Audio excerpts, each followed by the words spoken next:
जिन बच्चों इस समय आप लोग महामना इंस्टीट्यूट के यूट्यूब चैनल से जुड़े हुए हैं और इस चैनल में मैं आप सबका स्वागत करता हूं।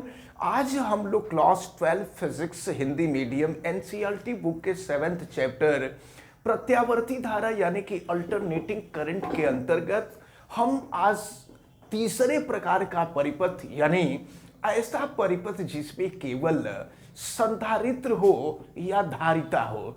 संधारित्र भी कह के आपसे दिया जा सकता है और धारिता भी कह के दिया जा सकता है। तो ऐसे परिपथ के बारे में हम लोग पढ़ने जा रहे हैं। तो सबसे पहला हम लोगों का काम होगा सर्किट बनाना। सर्किट बना लिए और फिर देखिए ये धारिता का सिंबल है, ये संधारित्र का सिंबल है। यहाँ हम लिख देंगे C और यहाँ इस संधारित्र को जोड़ा गया है और यहाँ हमेशा वोल्टेज सप्लाई किया जाता है। किसी भी परिपथ में वोल्टेज सप्लाई किया जाता है, वोल्टेज जाकर के करंट में कन्वर्ट होता है। आपको मालूम होगा, बताया गया था कि जब किसी परिपथ में दो बिंदुओं के बीच विभवांतर उत्पन्न होता है तो विभवांतर के कारण विद्युत धारा का प्रवाह होता है। यानी वोल्टेज डिफरेंस होना जरूरी है परिपथ में विद्युत धारा के प्रवाह के लिए। तो ये प्रत्यावर्ती वोल्टता और प्रत्यावर्ती वोल्टता का समीकरण आपको मालूम है, V = V0 sin omega t होता है। अब जरा आप ध्यान पूर्वक देखें, जब आपने देखा था C की वैल्यू, C यानी धारिता, तो C = आपको मिला था Q/V और फिर यहाँ से Q की वैल्यू आप निकाले थे तो ये मिला था CV। लेकिन आपने देखा V की value V0 sin omega t होता है। हम चाहे तो V की वैल्यू यहाँ रख सकते हैं। फिर ये हो जाएगा Q = C और V की वैल्यू हम रख देते हैं, ये हो जाएगा V0 sin ओमेगा t। आपको मालूम है कि आवेश प्रवाह की दर को ही विद्युत धारा कहते हैं। ये सारा कार्य हम इसलिए करने जा रहे हैं कि हमेशा वोल्टेज से ही हम लोग निकालते हैं और देखते हैं, वोल्टेज से कंपैरिजन करते हैं कि विद्युत धारा अग्रगामी हो रही है कि पक्षगामी हो रही है, यानी आगे आगे चल रही है कि पीछे पीछे चल रही है, ये हम लोगों को देखना होगा। तो आवेश प्रवाह की दर को ही विद्युत धारा कहते हैं। तो अगर आवेश में होने वाला परिवर्तन dq हो, डेल्टा Q लिखते हैं, डेल्टा के जगह पे d भी लिख सकते हैं, और दर का मतलब समय dt, तो dq/dt जो होता है ये धारा होती है, I होती है। अब चले हम देखें इस Q को हम t के रिस्पेक्ट में डिफरेंशिएट कर रहे हैं। अब t के रिस्पेक्ट में जब डिफरेंशिएट करेंगे तो ये हो जाएगा dq/dt। और देखिए ये C तो धारिता है, संधारित्र की धारिता है, और V0 जो है प्रत्यावर्ती वोल्टता का अधिकतम मान है। तो ये दोनों चीजें कांस्टेंट है। तो जो कांस्टेंट होता है उसको हम कांस्टेंट ही रहने देते हैं, उसका न तो अवकलन करते हैं और न ही समाकलन करते हैं। तो ये है आपका CV0 और फिर साइन का अवकलन करेंगे तो साइन का अवकलन होता है कॉस और cos ओमेगा t, और फिर ओमेगा t का अवकलन करेंगे तो ओमेगा हो जाएगा। अब जरा यहाँ पर देखें, ये हो गया dq/dt। तो dq/dt जो होता है ये I के इक्वल होता है, विद्युत धारा के बराबर होता है। तो हम यहाँ I कर दिए और देखें इसको हम लिख रहे हैं किस तरह से, ये है V0 और देखें ये ओमेगा C है ना, यहाँ ओमेगा है, ये C है, यहाँ हम लिख देते हैं 1/ओमेगा C। जब सॉल्व करेंगे तो ये ओमेगा से फिर ऊपर चला जाएगा, तो इसको हम 1/ओमेगा C लिख सकते हैं और फिर ये हो जाएगा आपका cos ओमेगा t।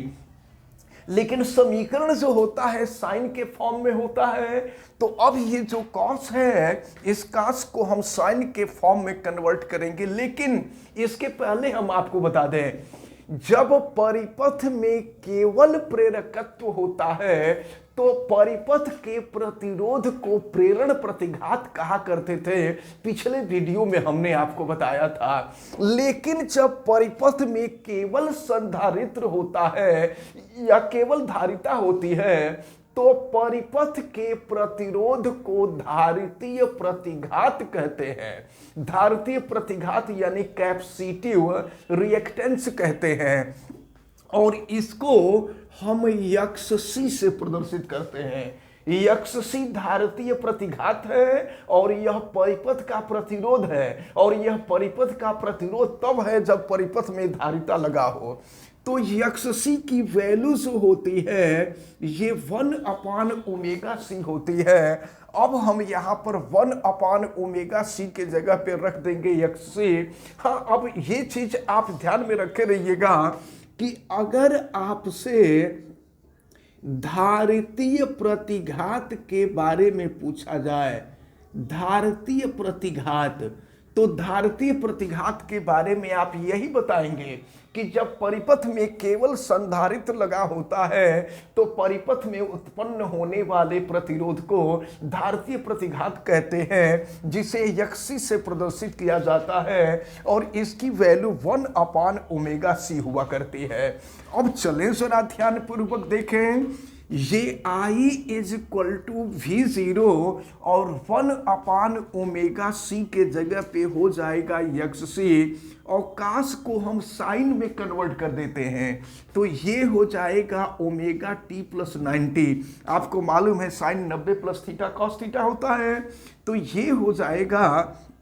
अब देखें, आपको ये भी मालूम है कि V/R जो होता है वो I के इक्वल होता है, लेकिन यहाँ पर V/R के जगह पे XC है तो भी यह I ही होगा, लेकिन यहाँ V0 है तो ये I0 हो जाएगा। V0 यानी प्रत्यावर्ती वोल्टता का शिखर मान, I0 यानी प्रत्यावर्ती धारा का शिखर मान। तो अब ये हो जाएगा I = यहाँ I0, और ये हो जाएगा sin ωt, और प्लस ये हो जाएगा आपका 90 डिग्री। तो अब देखें यहाँ से क्या क्लियर हो रहा है। आप इक्वेशन नंबर 1 जो वोल्टेज के लिए इक्वेशन था V = V0 sin ωt, इसको हम इक्वेशन नंबर 1 और इसको इक्वेशन नंबर 2 रखे हैं। अगर दोनों इक्वेशन का हम कंपैरिजन करें तो ये ωt कौन होता है, थीटा के जगह पे ωt रखते हैं, थीटा = हुआ करता है ωt। तो ये V0 sin थीटा, थीटा यानी ωt है। तो यहाँ पर कोण ωt, कोण को ही कला कहते हैं, कला का मतलब दिशा होता है। तो अब देखें यहाँ ωt है और यहाँ ωt+90 है। इसका मतलब ये हुआ कि धारा विभवांतर से 90 अंश अग्रगामी होती है। प्लस है तो अग्रगामी, माइनस होता तो पक्षगामी हो जाता। तो आपने देखा था कि जब परिपथ में केवल प्रेरकत्व लगा था तो उस स्थिति में धारा विभवांतर से 90 अंश पक्षगामी थी, लेकिन जब धारिता होगी तो धारिता में धारा हमेशा 90 अंश अग्रगामी होता है। इन सब चीजों को आपको याद रखना पड़ेगा, क्योंकि अभी तो ये एक एक उपकरण वाले परिपथ हैं। जब एक से अधिक उपकरण वाले परिपथ आएंगे तो फिर वहां थोड़ा सा कॉम्प्लिकेशन होगा, तो उसको हमेशा अच्छी तरह से उसको क्लियर करना पड़ेगा। तो ये चीज आप दिमाग में रख लीजिए कि जब परिपथ में शुद्ध प्रतिरोध होता है तो विभवांतर धारा दोनों समान कला में होते हैं। जब प्रेरकत्व होता है तो धारा विभवांतर से 90 अंश पक्षगामी होता है, और जब धारिता होती है तो धारिता में धारा अग्रगामी होता है, यानी विभवांतर से 90 अंश अग्रगामी होता है। तो अब जो है हम इसके ग्राफ को प्रदर्शित करना चाहें तो देखें ग्राफ को कैसे प्रदर्शित करेंगे। तो इधर के तरफ हम x अक्ष के तरफ कोण को दिखाते हैं, या कह लीजिए ωt यानी टाइम को रिप्रेजेंट करते हैं, और फिर y अक्ष के तरफ जो है वोल्टेज को भी दिखाते हैं और धारा को भी दिखाते हैं। तो देखिए वोल्टेज जो है केवल धारा की दिशा चेंज होती है, आप याद रखे रहिएगा, और ये चीज भी आप दिमाग में रखे रहिएगा कि जब परिपथ में धारिता संधारित्र जिसको हम कैपेसिटर कहते हैं, जब कैपेसिटर लगा होता है तो धारिता अग्रगामी होती है, यानी धारा आगे आगे चलती है और विभवांतर पीछे पीछे चलता है। इसीलिए आप देखें जितने भी उपकरण हैं सभी उपकरणों में कैपेसिटर लगा होता है। कैपेसिटर का मतलब ही संधारित्र होता है। तो या जिसको आप लोग सामान्यतया कंडेंसर कह दिया करते हैं, तो कंडेंसर ही कैपेसिटर होता है। इसलिए जितने बिजली के उपकरण होते हैं, चाहे वो पंखे का मोटर हो, चाहे फ्रिज का मोटर हो, या फिर आप कहें तो ये जो ट्यूबवेल का जो मोटर होता है उसमें जितने भी मोटर होते हैं, या जेट पंप वगैरह होता है, जितने भी मोटर होते हैं सभी मोटर में ये कंडेंसर यानी कैपेसिटर लगा होता है। तो ये कैपेसिटर करता क्या है कि करंट को पहले भेजता है और फिर इसके बाद वोल्टेज उत्पन्न होता है। तो इससे मोटर जो है पहले स्पीड पकड़ लेता है और फिर स्पीड पकड़ने के बाद लगातार वोल्टेज डिफरेंस मिलता रहता है, तो वह मोटर जो है लगातार काम करता रहता है।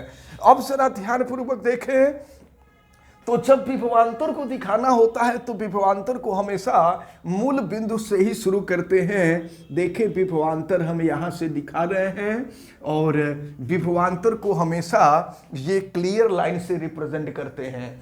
अब धारा जो है 90 अंश अग्रगामी है, तो धारा 90 अंश अग्रगामी है तो ये ऊपर से शुरू होगी।